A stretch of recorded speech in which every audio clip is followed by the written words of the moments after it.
জিলহজ মাসের 7 তারিখ থেকে আমাদের এখানে এই রাত হলো 6 তারিখের রাত, সৌদি আরবে 7 তারিখের রাত। আজকেই সমস্ত হাজী সাহেবান মক্কা শরীফ থেকে আপন আপন বাসা থেকে এহরাম পরিধান করে মিনার উদ্দেশ্যে রওনা দেবেন। আজকে জোহরের নামাজের পর হেরম শরীফের মধ্যে যে কোনো একজন খতিব সাহেব হাজীদের উদ্দেশ্যে বয়ান দিয়েছেন। 7 তারিখ জোহরের পর বয়ান দেওয়ার নিয়ম আছে। এমনি মাসআলা মতে 8 তারিখ সকালবেলা মিনার উদ্দেশ্যে রওনা দেওয়ার কথা, কিন্তু ইদানিং হাজী সাহেব বেশি, মুআল্লিমদের হিমশিম খেতে হয়। তাদের প্রতি মুআল্লিমের আন্ডারে হাজার হাজার হাজী। এই জন্য সুবিধার্থে তারা কাল সকালের অপেক্ষা না করে, 8 তারিখ সকালের অপেক্ষা না করে সন্ধ্যার পর থেকে রাতের বেলা থেকে হাজীদেরকে মিনাতে নিয়ে যান। হজের আনুষ্ঠানিকতা আজ থেকে শুরু হয়ে গেছে। 8 তারিখ মিনাতে থাকবেন, 9 তারিখ সকালবেলা আরাফাতের মাঠে যাওয়ার নিয়ম। সেখানেও কিন্তু আগের রাতে নিয়ে যাওয়া হয়, আগের রাত থেকে যাওয়া শুরু হয়, সকালবেলাও অনেকে পৌঁছেন। আরাফাতের মাঠে 9 তারিখ দ্বিপ্রহরের পর থেকে নিয়ে সূর্য অস্ত যাওয়া পর্যন্ত, এর মধ্যেও কেউ পৌঁছতে না পারলে রাতের ভিতরে সুবহ সাদেকের আগে আগে আরাফাতের মাঠে সব হাজীকে পৌঁছতেই হবে। আরাফাতের মাঠে একটু সময়ের জন্য না পৌঁছতে পারলে তার হজ হবে না। তারপর মুজদালিফাতে যাবেন, মুজদালিফাতে রাত যাপন করে ফজরের নামাজ আদায় করে আবার মিনার উদ্দেশ্যে রওনা দেবেন। 10 তারিখ সকালবেলা মিনাতে গিয়ে জমরাতের মধ্যে শয়তানের উদ্দেশ্যে পাথর মারবেন হাজী সাহেবান। তারপরে কোরবানি করবেন, তারপরে মাথার চুল মুন্ডাবেন বা কাটবেন। এরপরে মক্কায় গিয়ে তাওয়াফ করবেন, ফরজ তাওয়াফ, তাওয়াফে জিয়ারত। তারপর আবার মিনায় এসে আপনার 11-12 তারিখ অবস্থান করবেন। প্রতিদিন শয়তানকে পাথর মারবেন, তারপরে মক্কায় চলে যাবেন। হজের আনুষ্ঠানিকতা শেষ হয়ে যাবে। এইগুলো হজের টাইম, হজের দিন। হজ আমাদের ইসলাম ধর্মের 5 স্তম্ভের এক স্তম্ভ। হজ আমাদের ইসলাম ধর্মের 5 স্তম্ভের এক স্তম্ভ। ইসলাম ধর্মের স্তম্ভ কয়টি? আওয়াজ দিয়ে বলুন। 5টি। 1 নম্বর ঈমান, তাওহীদ, রিসালাতের সাক্ষ্য প্রদান। 2 নম্বর নামাজ কায়েম করা। 3 নম্বর যাকাত আদায় করা। 4 নম্বর হজ করা। 5 নম্বর রমজান মাসের রোজা রাখা। এই 5টি আমাদের ইসলাম ধর্মের স্তম্ভ। এই 5টি স্তম্ভের উপর ইসলাম দাঁড়িয়ে আছে। মৌলিক খুঁটি ইসলাম ধর্মের এই 5টি জিনিস। এখান থেকে কোনোটি নাই, তার ইসলাম অপূর্ণাঙ্গ। তো 5 স্তম্ভের এক স্তম্ভ হলো হজ। হজ আরবি শব্দ। হজ শব্দের অর্থ হলো জিয়ারত করা। জিয়ারতের ইচ্ছা পোষণ করা যে কোনো জিনিসের। শরীয়তের পরিভাষায় হজ বলা হয় নির্দিষ্ট কয়েকটা দিনের মধ্যে নির্দিষ্ট জায়গাতে উপস্থিত হয়ে নির্দিষ্ট কিছু কাজ সম্পন্ন করার নাম হলো হজ। আবারও বলছি, শরীয়তের পরিভাষায় হজ বলা হয় কাকে? বছরের নির্দিষ্ট কয়েক দিনের মধ্যে নির্দিষ্ট জায়গাতে গিয়ে সুনির্দিষ্ট কিছু কাজ সম্পন্ন করার নাম হজ। নির্দিষ্ট দিন এইগুলো, নির্দিষ্ট জায়গা মক্কা, মিনা, আরাফা, মুজদালিফা, মক্কা। নির্দিষ্ট কাজ মক্কায় আল্লাহর ঘরের তাওয়াফ, মিনায় অবস্থান, আরাফাতে অবস্থান, মিনায় শয়তানকে উদ্দেশ্য করে পাথর নিক্ষেপ, মুজদালিফাতে অবস্থান, তারপরে আপনার কোরবানি করা, মাথার চুল মুন্ডানো, আল্লাহর ঘরের তাওয়াফ, সাফা মারওয়ার সাই, ইহরাম তো আছেই, কোরবানি। এই সমস্ত কাজের সমষ্টির নাম হলো হজ। এইগুলো আবার নির্দিষ্ট দিনে করতে হবে। এই নির্দিষ্ট দিনগুলোতে ওখানে না গিয়ে পরে আপনি মাসের পর মাস ওখানে গিয়ে উপস্থিত থাকলে হজ হবে না। আর ওখানে নির্দিষ্ট জায়গাতে না গিয়ে আপনি বাংলাদেশের কোনো জায়গাতে, চট্টগ্রামের কোনো এলাকায়, বোয়ালখালীর কোনো গ্রামে উপস্থিত হয়ে আপনি এইগুলো করলে হজ হবে না। আর নির্দিষ্ট দিনে নির্দিষ্ট জায়গাতে গিয়ে ওই কাজগুলো করা লাগবে। এটাকে শরীয়তের পরিভাষায় হজ বলা হয়। এই হজ আমাদের ইসলাম ধর্মের 5 স্তম্ভের এক স্তম্ভ বললাম, রোকন। রোকনের মর্যাদা হলো ফরজের আরো উপরে। ফরজ তো আছেই, আরো উপরে। যেমন ইসলাম ধর্মের মধ্যে এর বাইরে আরো অনেক ফরজ কাজ আছে নাকি নাই?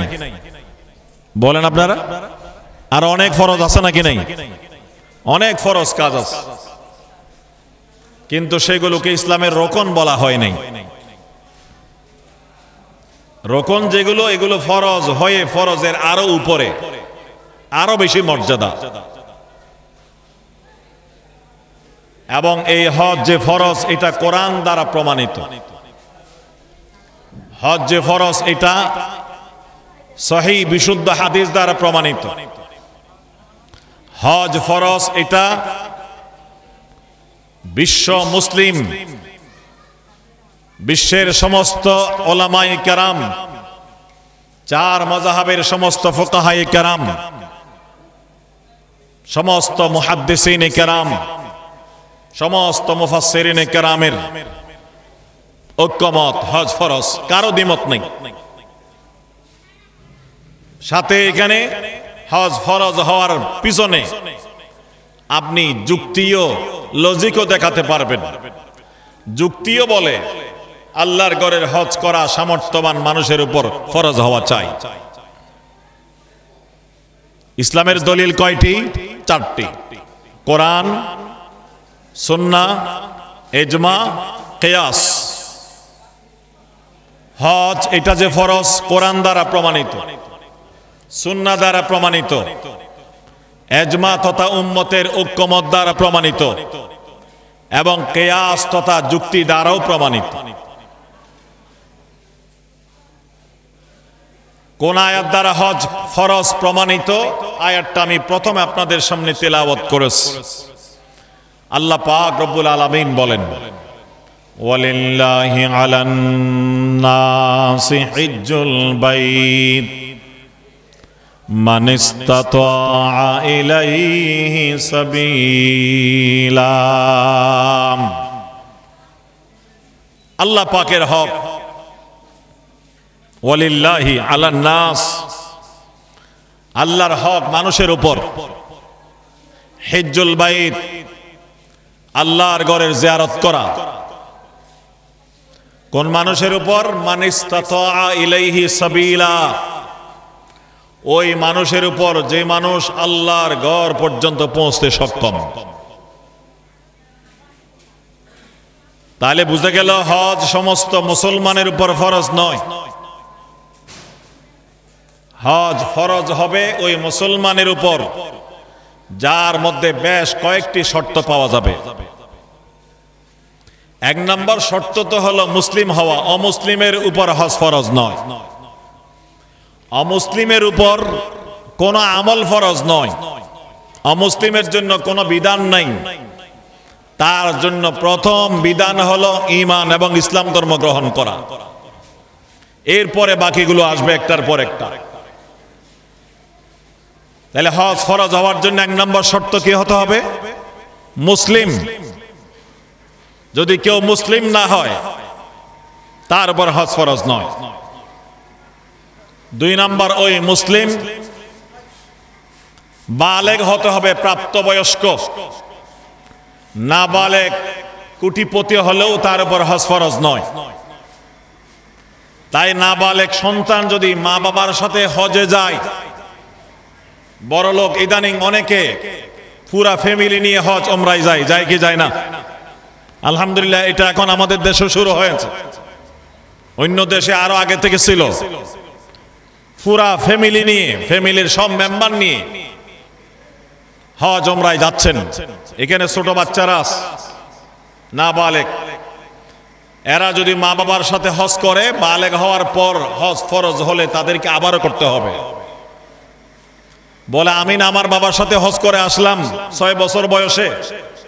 হ্যাঁ করেছো, তখন তুমি নাবালেগ ছিলে, সেটা দ্বারা ফরজ আদায় হয় নাই।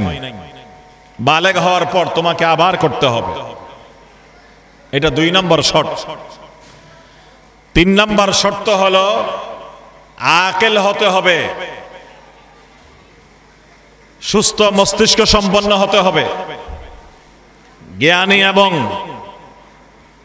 আপনার আকল বুদ্ধিওয়ালা মানুষ হতে হবে। যে মানুষের আকল নাই, পাগল,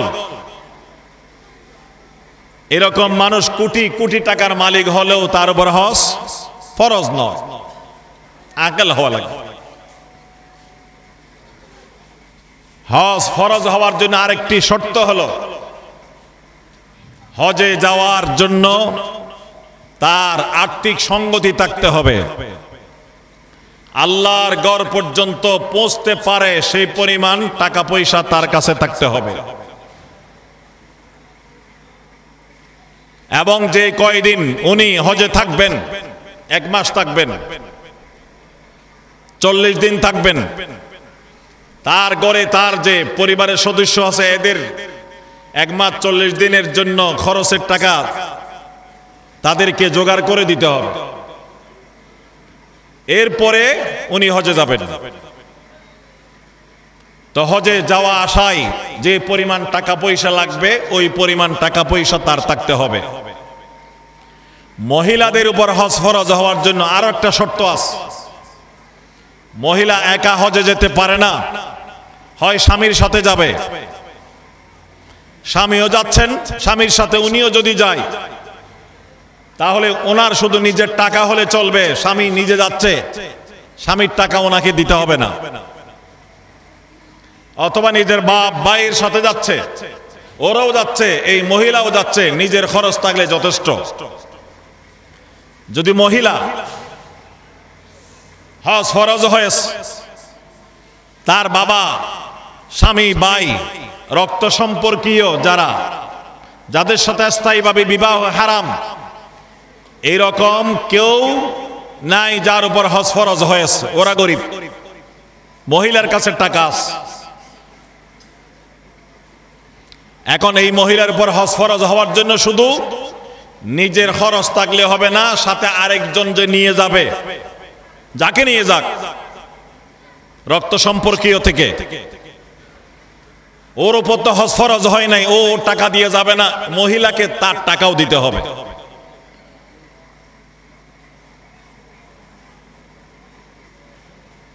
এবং ওই মহিলা ইদ্যৎকালীন সময়ে না থাকতে হবে। স্বামী মারা গেলে মহিলাদেরকে ইদ্যত পালন করতে হয় কি হয় না? হয় কি হয় না? কতদিন বলেন তো কেউ? স্বামী মারা গেলে মহিলাদেরকে যে অবস্থান করতে হয়, ইদ্যত পালন করতে হয়, শরীয়তের পরিভাষাগুলো আমাদের জানতে হবে। ইদ্যত পালন করতে হবে কতদিন? 4 মাস 10 দিন। মারহাবা। এটা এমন ফরজ বিধান, এই টাইমে হজ করতেও যেতে পারবে না, ওমরাতেও যেতে পারবে না। এটা হলো স্বামী মারা গেলে 4 মাস 10 দিন ইদ্যত। কোন মহিলাকে যদি স্বামী তালাক দেয় তখন ইদ্যত কত? না, এখানে ব্যাখ্যা করে বলতে হবে। ওই মহিলার যদি পেটে বাচ্চা থাকে, যতদিন বাচ্চা প্রসব না করবে ততদিন ইদ্যত। বাচ্চা খালাস হওয়ার পরে ইদ্যত শেষ, যে কয়দিন লাগে। আর যদি পেটে বাচ্চা না থাকে তখন দেখতে হবে এই মহিলার মাসিক হয় কি হয় না। যদি মাসিক হয় তাহলে 3 মাসিক পর্যন্ত তার ইদ্যত। যদি মাসিক না হয়, বিভিন্ন কারণে মাসিক না হতে পারে,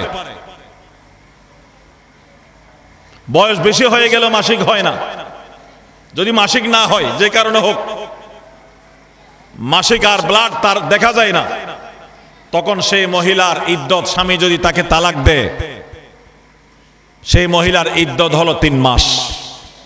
কয় মাস? 3 মাস। 90 দিন বলে আমাদের পরিভাষায়, উকিলদের পরিভাষায়। 3 মাস মানে চাঁদের মাসে 3 মাস,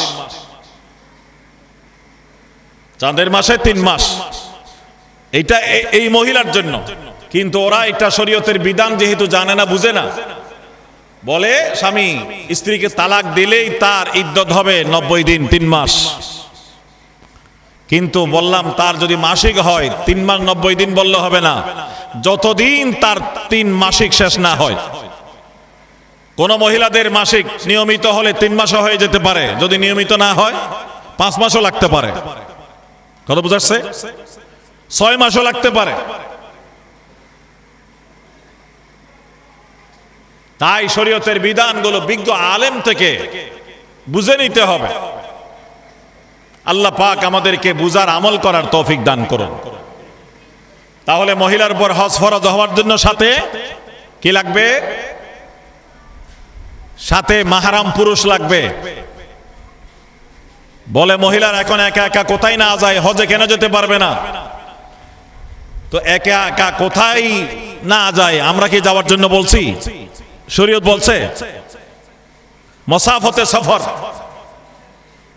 48 মাইল এবং তার চেয়ে দূরের পথে মহিলারা মাহরাম ছাড়া বের হওয়ার অনুমতি নাই, যেতে পারবে না। কাছে হলে যাওয়া যায়, মহিলা মহিলা মিলে যেতে পারবে। কিন্তু ওই পরিমাণ সফর, যে পরিমাণ সফরে গেলে নামাজ কসর করতে হয়, 4 রাকাত ওয়ালা ফরজ নামাজ কয় রাকাত হয়? 2 রাকাত হয়ে যায়। ওই পরিমাণ সফর মহিলা একা করতে পারবে না, শরীয়তের আইন। মুসলমান হলে মানতে হবে। হজ ফরজ হওয়ার জন্য শারীরিক সুস্থতা লাগবে। পঙ্গু অন্ধ মানুষ, এদের উপর হজ ফরজ নয়। এদের উপর যদি টাকা পয়সা হয়ে যায় তাহলে বদলি হজ করাবে, নিজে যেতে পারবে না যেহেতু মাজুর। এবং রাস্তা নিরাপদ থাকতে হবে। দেশের মধ্যে যুদ্ধ হচ্ছে বা যে দেশ পার হয়ে যেতে হবে, সেই জমানায় তো স্থলপথে সফর ছিল, এখন আকাশ পথে যায়। মাঝখানে যদি যুদ্ধ হয় তাহলে নিরাপত্তা নাই, তখন যাওয়া যাবে না। সুতরাং এই হজ হলো আমাদের ইসলাম ধর্মের গুরুত্বপূর্ণ ফরজ, যেটা কোরআনের ওই আয়াত দ্বারা প্রমাণিত এবং রাসূল করিম সাল্লাল্লাহু আলাইহি ওয়াসাল্লামের একটা দুইটা নয়, বহু হাদিস দ্বারা প্রমাণিত। যেমন ওই হাদিসের তর্জমা করেছি যে হাদিসে রাসূল বলেছেন ইসলামের স্তম্ভ কয়টি? 5টি। 1 নাম্বার তাওহীদের রিসালাতের স্বীকৃতি প্রদান করা, 2 নাম্বার নামাজ কায়েম করা, 3 নাম্বার যাকাত আদায় করা, 4 নাম্বার হলো হজ করা, 5 নাম্বার রমজানের রোজা রাখা। এটা সহিহ হাদিস। এটা দ্বারা হজ ফরজ, বরং আরো উপরে ইসলামের রোকন, আরো মর্যাদাশীল ফরজ, এটা প্রমাণিত। এইভাবে আরো অনেক হাদিস আছে। রাসূল করিম সাল্লাল্লাহু আলাইহি ওয়াসাল্লাম বলেন, হে লোক সকল, ইয়া আইয়ুহান নাস ইন্নাল্লাহ কাদ ফারাদা আলাইকুমুল হজ, আল্লাহ পাক তোমাদের উপর হজ ফরজ করেছেন, তোমরা হজ করো। এবং মনে রাখতে হবে হজ ফরজ ওই মুসলমানের উপর যার মধ্যে এই শর্তগুলো পাওয়া যাবে। জীবনে কয়বার? কথা বলে না। হজ ফরজ জীবনে কয়বার? শুধুমাত্র একবার। শুধুমাত্র একবার হলো হজ ফরজ।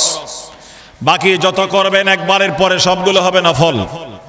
একবার করলে ফরজ আদায় হয়ে যাবে। হজ ফরজ জীবনে একবার, বাকি যতবার করবেন সবগুলো নফল। রোজা বছর 1 মাস ফরজ, যাকাত প্রতি বছর 1 বার ফরজ, নামাজ প্রতিদিন 5 বার ফরজ, ঈমান সর্ব অবস্থায় ফরজ। কথা বুঝাইতে পারলাম? এই দিক থেকে বলা যায় ঈমান সর্বাবস্থায় ফরজ। প্রত্যেকজন মানুষকে সর্বাবস্থায় ঈমানের হালতে থাকা ফরজ।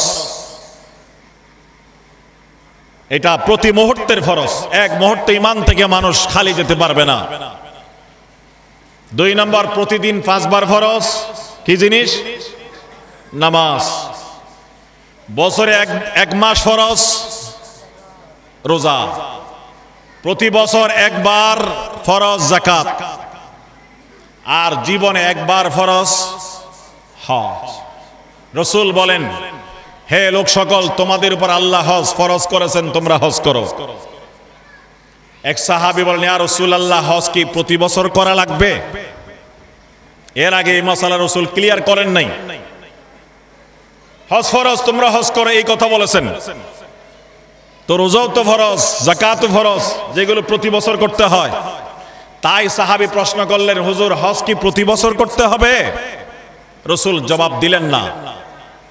ওই সাহাবী আবার প্রশ্ন করলেন, ওয়াফি কুল্লি আমিন ইয়া রাসূলুল্লাহ, হুজুর, এই যে হজ ফরজ আপনি বললেন, এই হজ প্রতি বছর করা লাগবে কিনা? আল্লাহর নবী এইবার নীরব রইলেন। ওই ব্যক্তি আবার প্রশ্ন করলেন, ওয়াফি কুল্লি আমিন ইয়া রাসূলুল্লাহ, হুজুর, এই হজ প্রতি বছর 1 বার করা লাগবে কিনা? 3 বার প্রশ্ন করার পরে নবীজি বলেন, আমি নীরব রইলাম, তুমি বারবার প্রশ্ন করো কেন? আমি নীরব থাকার অর্থ হলো তুমি প্রশ্ন করো না। আমি বলছি তোমরা হজ করো, জীবনে 1 বার করে বসে থাকো, আর করা লাগবে না। তুমি যে বারবার প্রশ্ন করলে, হুজুর, হজ প্রতি বছর করতে হবে কিনা, প্রতি বছর করতে হবে না, প্রতি বছর করতে হবে কিনা, তোমার প্রশ্নের জবাবে আমি যদি বলতাম নাম, লাউ কুলতু নাম, আমি যদি বলে দিতাম হা লা ওয়াজাবাত, তাহলে প্রতি বছর হজ করা তোমাদের উপর ফরজ হয়ে যেত। আমি হা বললে প্রতি বছর হজ করা তোমাদের উপর ফরজ হয়ে যেত। কুলতু নাম লা ওয়াজাবাত ওয়ালা মাসতাতাতুম, আমি হা বললে প্রতি বছর হজ ফরজ হয়ে যেত, কিন্তু প্রতি বছর হজ তোমরা করতে পারতে না। পারতাম? প্রতি বছর যদি হজ ফরজ করা হতো পারতাম নাকি? প্রতি বছর যাকাত দেওয়ার কথা বলে কয়জন মানুষ হিসাব করে যাকাত আদায় করে? 40 ভাগের 1 ভাগ যাকাত দেওয়ার কথা বলে। 1 লাখের মধ্যে 2,500 টাকা যাকাত দেওয়ার কথা বলে কয়জন মানুষ হিসাব করে যাকাত আদায় করে? আর যদি বলা হতো প্রতি বছর হজ করতে হবে, এখন তো 6-7 লাখ টাকা খরচ হয় 1 বার হজ করার জন্য। প্রতি বছর যদি হজ করা লাগতো তাহলে মানুষের কষ্ট হয়ে যেত। যারা ইমানদার নিশ্চয়ই তারা করত কষ্ট হলেও, আর যারা ঈমান দুর্বল, তারা বলতো এত টাকা খরচ করে আমরা হজ করতে পারবো না। একবারও তো ঠিকভাবে করে না, একবারও কি ঠিকভাবে করে? আপনি আপনার এলাকায় বা আপনার পরিচিতদের মধ্যে আপনি জরিপ চালিয়ে দেখেন, নজর দিয়ে দেখেন, কত মানুষ হজ ফরজ হয়েছে হজ না করে মারা যাচ্ছে, আছে নাকি নাই?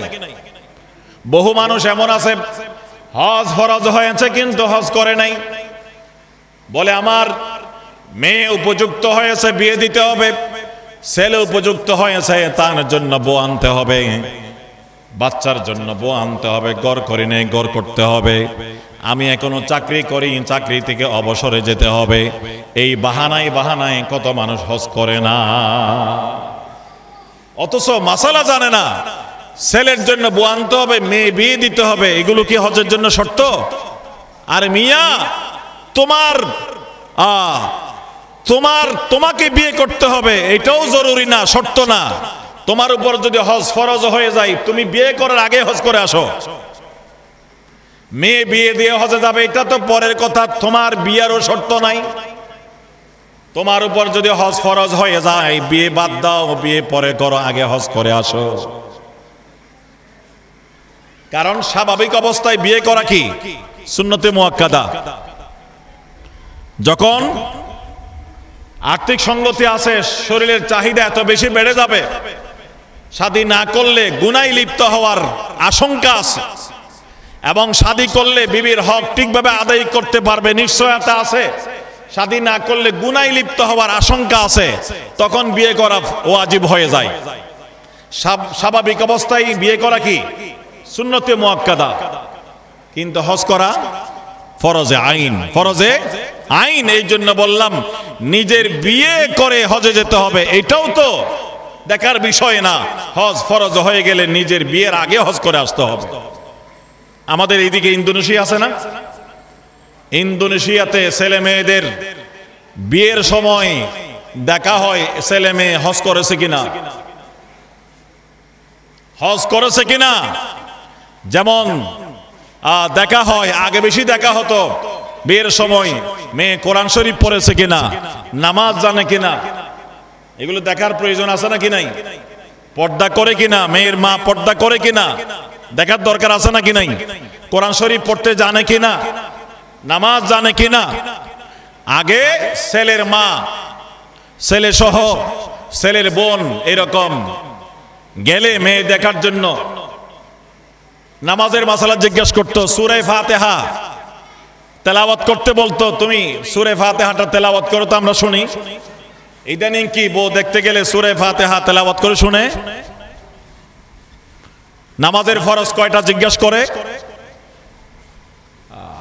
এইগুলোও নাই।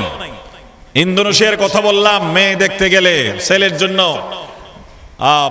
নেকাহের প্রস্তাব দিলে বর পক্ষ কোন পক্ষ বলে যে তোমাদের ছেলে হজ করে আসছে, আগে হজ করে আসতে বলো, তাকে তারপরে বিবাহের প্রস্তাব দাও। এরকম একটা রেওয়াজ হয়ে গেছে। তো বলতেছিলাম হজ জীবনে একবার ফরজ, এমন ফরজ যার উপর ফরজ হয়েছে সামর্থ্যবান মানুষ, যে আল্লাহর ঘর পর্যন্ত যাওয়ার মতো তার সক্ষমতা আছে, তার অর্থ কড়ি আছে, টাকা পয়সা আছে, সে যদি হজ না করে মারা যায়, রাসূল করিম সাল্লাল্লাহু আলাইহি ওয়াসাল্লাম বলেন আমি জানি না তার কি অবস্থা হয়, তার মৃত্যু কোন অবস্থা হয়। তার মনে চাইলে সে ইহুদি হয়ে মারা যাক, তার মনে চাইলে সে খ্রিস্টান হয়ে মারা যাক, এটা তার ব্যাপার। কত বড় কঠিন হুঁশিয়ারি বাণী। قال النبي صلى الله عليه وسلم من لم يمنعه من الحج حاجة ظاهرة أو مرض حابس أو سلطان جائر فمات ولم يحج فليمت إن شاء يهوديا وإن شاء نصرانيا। নবীজি বলেন যে মানুষের কাছে অর্থ কড়ি আছে, হজ ফরজ হয়েছে, সামর্থ্য আছে, তার কাছে শারীরিক শক্তি আছে, যোগ্যতা আছে, আর্থিক সঙ্গতি আছে, এবং তার কাছে কোনো রোগ ব্যাধি নাই, বড় জটিল কঠিন কোনো রোগ নাই, জালেম শাহীর পক্ষ থেকে হজ করতে কোনো বাধাও নাই, অর্থাৎ হজ করার জন্য কোনো প্রতিবন্ধকতা নাই। এই মুসলমান, এই ইমানদার যদি হজ না করে মারা যায়, নবীজি বলেন তার মনে চাইলে সে ইহুদি হয়ে মারা যাক, অথবা তার মনে চাইলে সে খ্রিস্টান হয়ে মারা যাক, এটা তার ব্যাপার। কত কঠিন কথা, কত কঠিন কথা! ইহুদি খ্রিস্টান হয়ে মারা যাক কেন? ইহুদি খ্রিস্টানরা খানে কাবার শত্রু, দুশমন। রাসূল করিম সাল্লাল্লাহু আলাইহি ওয়াসাল্লাম মদিনায় হিজরত করার পর আহলে কিতাবকে ইসলামের দিকে দাবিত করার জন্য, আকৃষ্ট করার জন্য আল্লাহর হুকুমে বাইতুল মুকাদ্দাস মসজিদে আকসাকে কিবলা বানিয়ে নামাজ আদায় করেছেন 16-17 মাস। আজকে যে মসজিদ আকসা ইহুদিদের দখলে, এটা আমরা মুসলিম জাতির প্রথম কিবলা। এরপরে আল্লাহ পাক রব্বুল আলামিন হুকুম দিলেন যে মসজিদে হারামকে, মক্কার কাবা শরীফকে কিবলা বানিয়ে নামাজ আদায় করেন। তখন আহলে কিতাব প্রশ্ন তুলল, মা ওয়াল্লাহুম আন কিবলাতিহিম আল্লাতী কানু আলাইহা। মুসলমান এতদিন যে কিবলার উপরে ছিল, ওই কিবলা থেকে কোন জিনিস তাদেরকে ফিরাই দিল? মুহাম্মদ, আপনি এতদিন মসজিদ আকসাকে কিবলা বানিয়ে নামাজ আদায় করতেন, মসজিদ আকসা আমাদের কিবলা। আপনি আমাদের বিরোধিতা করার জন্যে আপনি মক্কার মসজিদে হারামকে কিবলা বানিয়ে নামাজ আদায় করা শুরু করেছেন। আমরা আপনার ধর্ম মানি না, খানে কাবার শত্রু। তো যারা হজ না করে মারা যায়, তারাও মনে হয় এমন যে তাদের দিলের ভিতরে আল্লাহর ঘরের প্রতি দুশমনী আছে। এই কারণে রাসূল বলেন তার মনে চাইলে ইহুদি হয়ে মারা যাক, খ্রিস্টান হয়ে মারা যাক, এটা তার ব্যাপার। আল্লাহর ঘরের হজ কত সৌভাগ্যের বিষয়, কত সৌভাগ্যের বিষয়!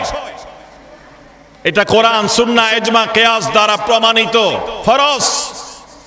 এরপরেও এটা কত বরকতময় ইবাদত, কত বরকতময় ইবাদত। মহান রব্বুল আলামিনের ঘর বাইতুল্লাহ আমি নিজের চোখে দেখব। সারা জীবন যে বাইতুল্লাহর দিকে মুখ ফিরিয়ে নামাজ আদায় করি, যে বাইতুল্লাহর দিকে মুখ ফিরিয়ে আমরা ঘুমাই, যে বাইতুল্লাহর দিকে মুখ ফিরিয়ে আমরা লাশ দাফন করি, মানুষ যখন মৃত্যু সজ্জায় মুমূর্ষ হয়ে যায়, তখন শরীয়তের বিধান তাকে কি করে দাও? কিবলামুখী করে দাও। মারা গেলে তাকে কিবলামুখী করে দাও। কবরে দাফন করার সময় তাকে কিবলামুখী করে দাফন করো। ঘুমানোর সময় কিবলামুখী হয়ে ঘুমাও। নামাজ আদায় করার সময় তো কিবলামুখী হতেই হবে, ফরজ। এই কিবলা যার দিকে সারা জীবন আমি মুখ ফিরিয়ে নানা রকমের ইবাদত বন্দেগী করি, এই কাবা একবার নিজের চোখে দেখব। কাবার চারপাশে আমি স্লোগান দিয়ে দিয়ে লব্বাইক লব্বাইক বলে আমি ঘুরবো। মাকাম ইব্রাহিমে নামাজ আদায় করব, হাতিমে কাবার ভিতরে নামাজ আদায় করব। আল্লাহর ঘর দেখা মাত্র দোয়া করব, আল্লাহ দোয়া কবুল করে নেবেন। এটা বড় সৌভাগ্য না? বড় সৌভাগ্য। আপনাদের এই মসজিদ, সারা দুনিয়ার সমস্ত মসজিদ, 3 মসজিদ ছাড়া, মসজিদে হারাম, মসজিদে নববী, মসজিদে আকসা, এই 3 মসজিদ ছাড়া বাকি সব মসজিদগুলো বিভিন্ন মানুষের, সাধারণ ইমানদারদের হাতে প্রতিষ্ঠিত। আর কাবা শরীফ সর্বপ্রথম ফেরেশতাদের হাতে নির্মিত, তারপরে নবীদের হাতে, তারপরে ওলিদের হাতে নির্মিত, বিভিন্ন আল্লাহর মকবুল বান্দাদের হাতে নির্মিত। মসজিদে নববী রাসূল করিম সাল্লাল্লাহু আলাইহি ওয়াসাল্লাম রাহমাতুল লিল আলামিনের বরকতময় হাতে নির্মিত। মসজিদ আকসা হযরত সুলাইমান আলাইহিস সালামের হাতে নির্মিত, আল্লাহর নবীদের হাতে। আর কাবা শরীফ কার হাতে? সর্বপ্রথম ফেরেশতাদের হাতে নির্মিত, তারপর আদম নবীর হাতে নির্মিত, সর্বশেষ হাজ্জাজ ইবনে ইউসুফের হাতে নির্মিত বর্তমান যে কাবা। সর্বমোট 10 বার কাবাকে নির্মাণ করা হয়, 10 বার।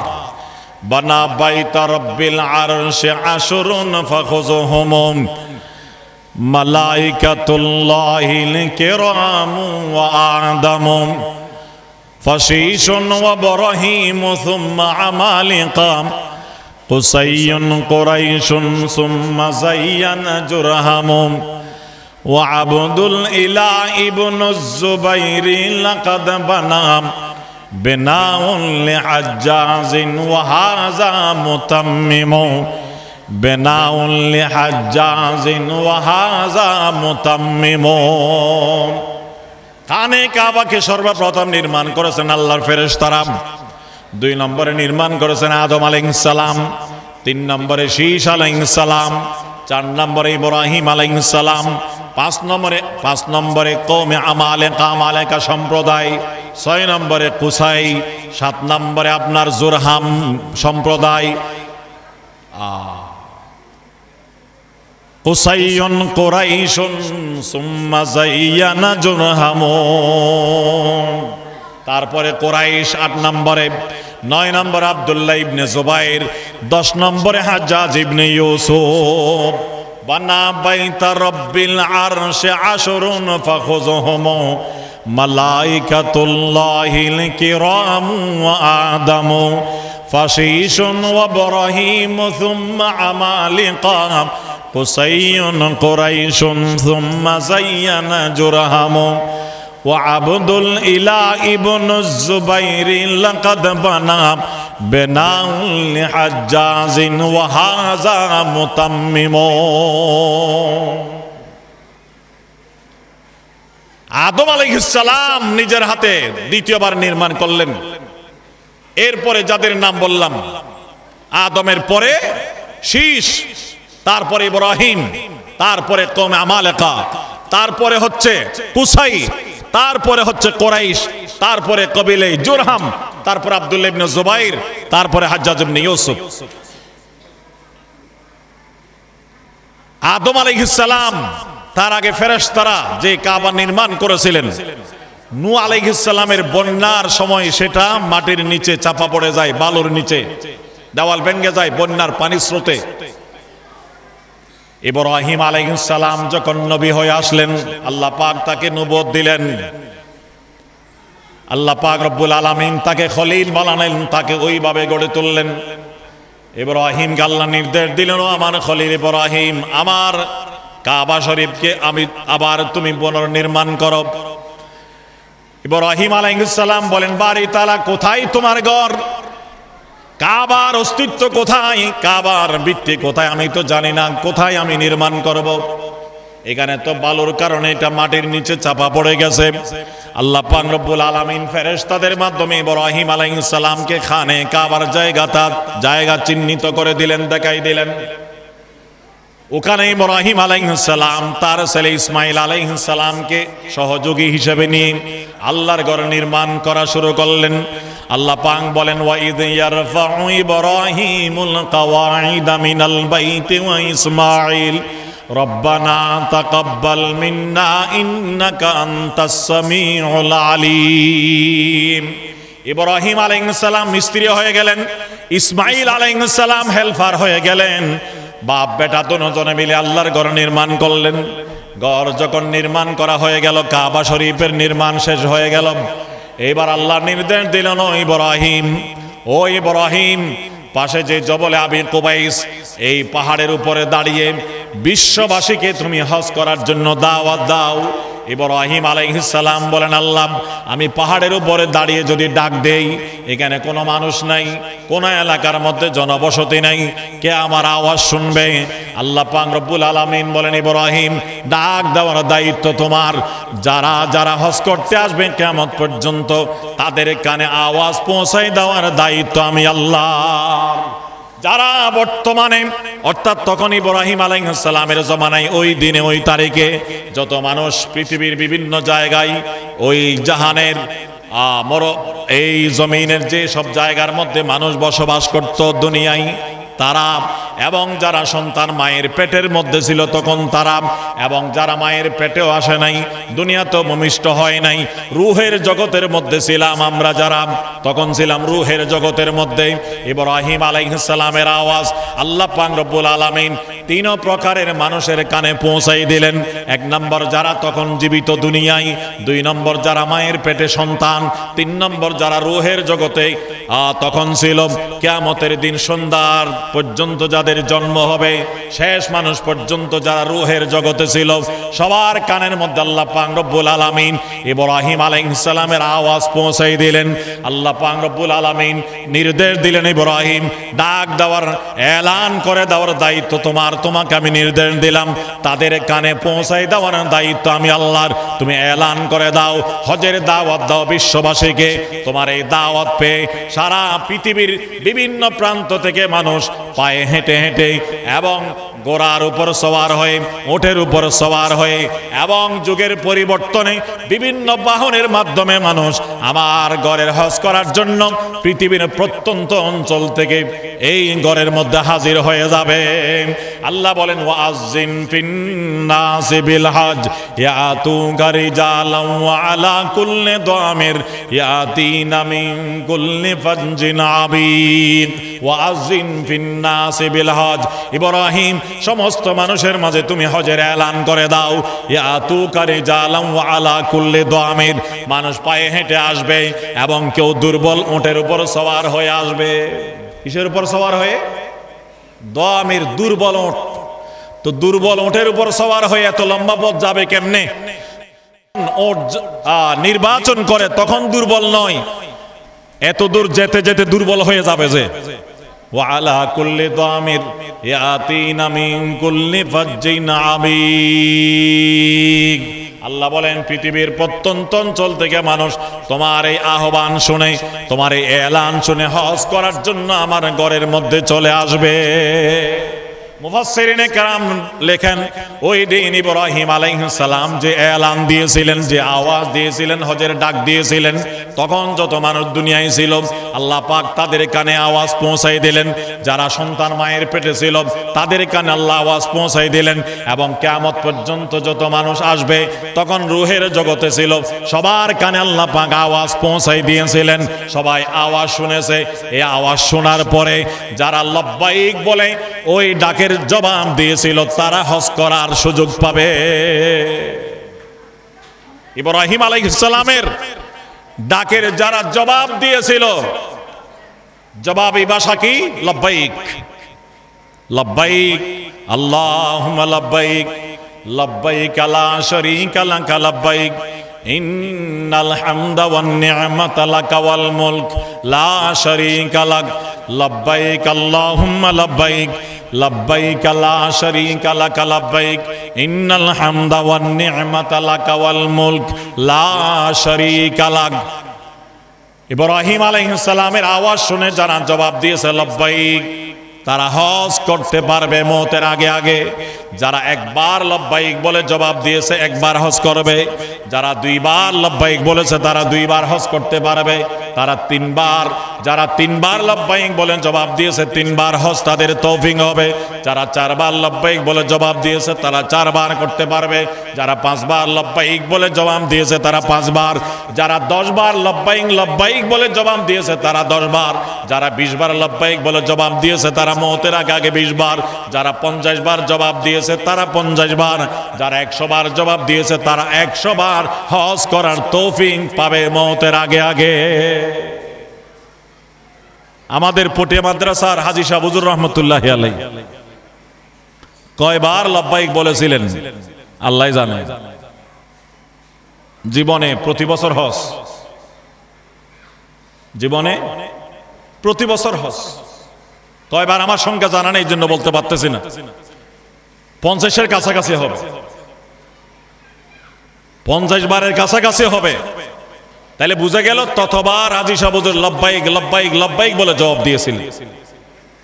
মুফতি আব্দুর রহমান সাহেব হুজুর রহমতুল্লাহি আলাইহি শেষ বয়সে প্রতি বছর হজ, প্রতি বছর 2 বার উমরা, প্রতি বছর হজ, প্রতি বছর 2 বার উমরা। কেমন সৌভাগ্য, কেমন সৌভাগ্য! আল্লাহ আমাদের সকলকে কবুল করুন, বলুন আমিন। কাদের কাদের হজ করার নিয়ত আছে, আল্লাহর ঘর দেখার কাদের কাদের, কার কার আশা ভরসা আছে? হাত তোলেন, আল্লাহ কবুল করেন সবাইকে। আল্লাহ একবার নয় বারবার তোমার ঘরে জিয়ারত করার আমাদের তৌফিক দান করো। সমস্ত মুসলমানকে মওতের আগে আগে একবার হলেও হাজিরা দেওয়ার তৌফিক দান করো। বড় সৌভাগ্য। 6-7 লাখ টাকা আমরা বড় মনে করি, আল্লাহর ঘর এক নজর দেখলেই মনে হবে 20 লাখ টাকা আমার উসুল হয়ে গেছে।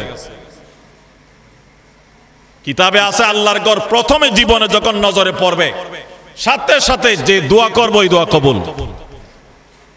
আপনি 10 লাখ টাকা খরচ করে হজ করার জন্য গেলেন, আল্লাহর ঘর প্রথমে যখন নজর পড়বে আপনি আল্লাহকে বলেন, আল্লাহ আমি 10 লাখ টাকা খরচ করে হজ করার জন্য আসছি, আমাকে তুমি 20 লাখ টাকার মালিক বানাই দিও, আল্লাহ কবুল করবে না? তা এত ভয় লাগে কেন? আল্লাহ পাক রব্বুল আলামিন যাদের উপর হজ ফরজ হয়েছে, অনেক মানুষের উপর হজ ফরজ, অনেক যুবকদের উপর হজ ফরজ, ব্যবসা বাণিজ্য করে বিভিন্ন টাকা পয়সা ইনকাম করে, অনেক মহিলাদের উপর হজ ফরজ।